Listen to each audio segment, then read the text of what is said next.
Ang mabuting balita ng Panginoon ayon kay San Lucas. Noong panahong iyon, umakyat si Jesus sa bundok upang manalangin. Isinama niya sina Pedro, Juan at Santiago. Samantalang siya'y nananalangin, nagbago ang anyo ng kanyang mukha. Nagniningning ang kanyang kasuotan na naging puting-puti. Di kaginsa-ginsay, lumitaw ang dalawang lalaki, sina Moises at Elias, na napakitang may kaningningan at nakipag-usap sa kanya. Pinag-uusapan nila ang nalalapit na pagpanaw ni Jesus na magaganap sa Jerusalem. Tulog na tulog si Pedro at ang kanyang mga kasama.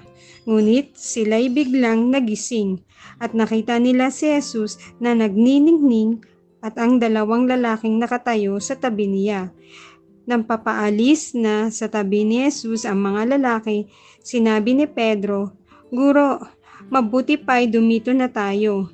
Gagawa po kami ng 3 kubol, isa sa inyo, isa kay Moises at kay Elias." Ang totoo'y hindi nila nalalaman ang kanyang sinasabi. Nagsasalita pa siya nang matakpan sila ng isang ulap at sila'y natakot. At may isang tinig mula sa alapaap ang nagsabi, "Ito ang aking anak, ang aking hinirang. Siya ang inyong pakinggan." Nang tumigil ang tinig, nakita nilang nag-iisa na si Jesus at hindi muna sinabi ng mga alagad kanino man ang kanilang nakita.